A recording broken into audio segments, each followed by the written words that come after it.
Всем привет, меня зовут Ируша. Современные женщины хотят, чтобы мужчины их одаривали и постоянно тратили на них деньги. Таким образом, женщины объясняют, что мужчина показывает свой интерес, и ему ничего не жалко на нее, и у женщины появляется доверие к такому мужчине. Ну, а если у мужчин не будет денег, то женщина или не заинтересуется вообще таким мужчиной и не даст даже зеленый свет на знакомство. Либо по мере того, как, к примеру, у него были деньги и не будет их, женщина пропадет. И мужчинам все это жутко не нравится, что им постоянно нужно поддерживать с финансовой стороны вот это все. За этим теряется искренность, искреннее, настоящее человеческое, простое общение. Мужчины дезориентированы, они не понимают, где женщина настоящая и какой действительно интерес у нее к мужчине. Как мужчина сказал, что «Милочка, я еще тебя не знаю, а ты мне уже с порога спрашиваешь, сколько я зарабатываю, уже лезешь ко мне в кошелек». Я, знаете, недавно гуляла на улице и увидела пару, пожилую женщина и бабушка и дедушка. И вот они так нежно друг на друга смотрели, они держались за руку и поддерживали друг друга, потому что скользко было. Видно было, что весь их мир сконцентрирован друг на друге. И вот мне сложно представить, что эта прекрасная женщина вышла погулять только из-за того, что ей мужчина купил, ну, например, iPhone, да, если мы там перекладываем на современный лад сейчас. То есть так же быть не должно. А мужчины сейчас стали умнее, они стали бороться вот с тем влечением, которая там, загоралась у мужчины, чтобы не дать проходу познакомиться. Мужчины больше не хотят совершать ошибки, они лучше это все коней попридержат. И это как вот было, Будда говорил о том, что это любовь. Я недавно читала, зачем вот человеку все-таки любовь нужна, да. И кто-то более романтичный, там, как Платон, говорил о том, что это мы находим свою вторую половинку и обретаем целостность. Кто-то, наоборот, говорил, что это только для продолжения рода. Я прочитала, что, значит, Будда говорил о том, что любовь приносит страдания, и приводится пример истории, когда такой поучительный, когда молодой человек ему дали такой указ, чтобы он дали зеркало, и чтобы он разлюбил девушку, чтобы он в зеркале смотрелся на себя. И он не сдержал этот указ и начал смотреть все-таки на девушку. И, значит, таким образом, там как-то душа через, значит, там это зеркало забрала ее. И вот, значит, эта вся метафора показывает о том, что вот, значит, какие страдания бывает и как мы теряем, значит, себя от этой всей, значит, этой любви. Вот, поэтому, собственно, мужчины делают выводы и продолжают их делать. Ну вот как я слышала фразу такую замечательную, что вы можете купить хорошую собаку, но вилять хвостиком ее заставит любовь только. Но вот, к сожалению, сейчас про настоящую любовь как-то забывается, а любовь у нас превращается в что-то обязательно нужно поиметь от мужчины. И мужчины очень устали от того, что они постоянно чему-то должны соответствовать, и поэтому в общем-то, уже даже и не хотят это все делать. Так что сегодня будет такая тема. Человек рождается, его могут преследовать постоянные ожидания в течение жизни. Когда он растет, сначала от нас могут ожидать что-то родители, по мере нашего взросления, потом учитель в школе, потом начальник, а потом уже в личных отношениях партнер, если есть отношения, или супруг, если есть брак.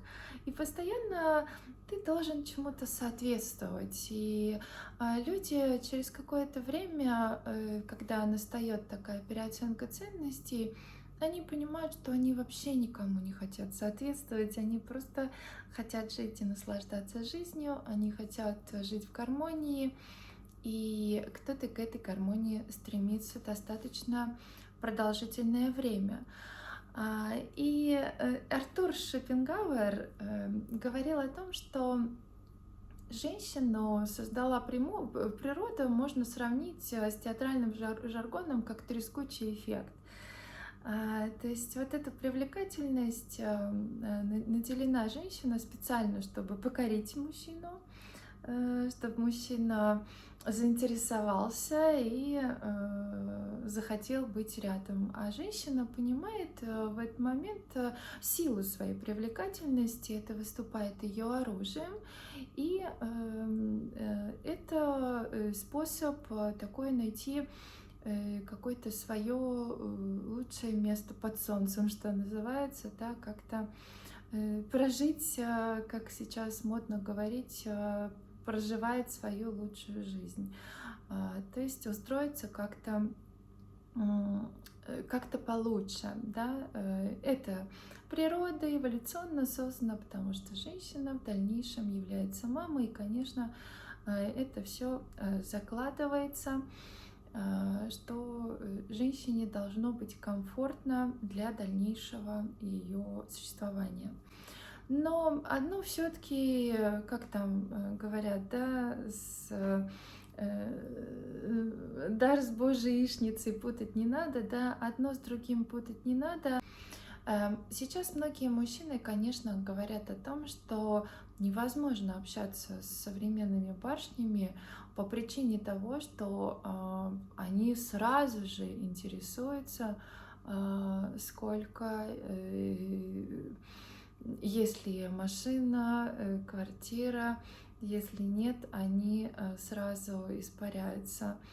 Ну, как же так-то? Мужчины уже шутят на эту тему. Один из них пошутил и сказал: ну, тогда вы как-то уже там, сейчас женщины и взглядом уже показывают, что ты мне не ровня, там, не подходи, видя, может быть, как он там одет уже, что он не подходит ей. Девушка, которая рассказывала о том, что сначала, когда ее спрашивали, как вы познакомились, она говорила: сначала я совершенно не была заинтересована, как-то ничего не откликнулось у меня в сердце. А потом, ну это мы так уже шутили, конечно, а потом как узнала, сколько у него там какие-то родители обеспеченные, в общем, ну там прям хороший, состоятельный молодой человек с родителями, такая, в общем, упакованный полностью. Потом он там ей сразу все понакупал, и 2 машины, и там, в общем, вещи, вот, дорвалась, как я называю. Причем это такая классическая история, когда девушка оторвалась, и она, значит, естественно, перед подружками ей надо было вот все сразу скупить, всякое, вот все самое популярное, и вот, значит, выгуливать и показывать, что, естественно, на ней все это есть, что она полностью упакована. Зная всю подноготную, там, конечно, и манипуляции были, там, конечно, определенная такая схема, чтобы, скажем так, околдовать и не спугнуть, вот.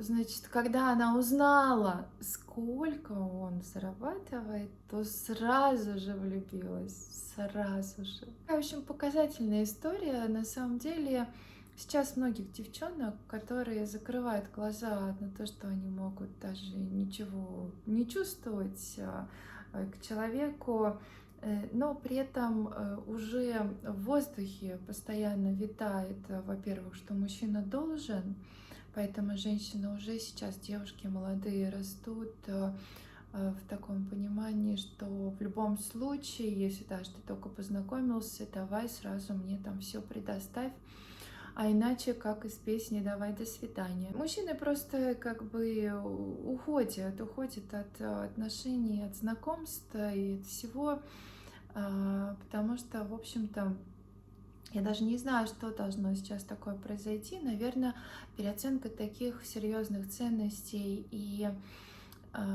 наверное, еще нужно вспомнить о наших традициях, о том, как это было раньше, потому что традиции не просто так созданы. Это все-таки такой корень, который поддерживает. Но сейчас о традициях забывается, а причем традиции-то были хорошие. Вот какие сейчас есть примеры, там даже не знаю, не скажу, что это традиции, они не очень, на мой взгляд. То есть все-таки лучше прибегать к тому, что было на пользу и какие были результаты. Но хочу сказать, да, что мужчины, в общем-то, дистанцируются, им это не нравится. Вообще, я думаю, что если бы женщины поставили себя на место мужчины, им бы самим не понравилось постоянно вот это интерес все время только финансовый. Ну и плюс это котирование на те, кто обеспеченные, можно общаться, и те, кто не обеспеченные. Ребята, конечно, мужчины чувствуют это. Вот. Ну, скажем так, умный человек, он не обижается, он делает выводы. Но в заключение хочу сказать, что все это, конечно, очень грустно, тенденция нехорошая. Так что, дорогие девушки, посмотрите вокруг, становитесь проще, будьте более дружелюбны к мужчинам, оценивайте человека не по финансовой составляющей, а по тому, какой он есть на самом деле. Ведь, как сейчас тоже говорят, что всего в этой жизни есть цена, но, тем не менее, есть бесценные вещи, как, например, просто любовь, которая может не стоить ничего на самом деле, потому что она рождается в наших сердцах. И не стоит забывать, что дети должны рождаться в любви. Всем спасибо большое за внимание.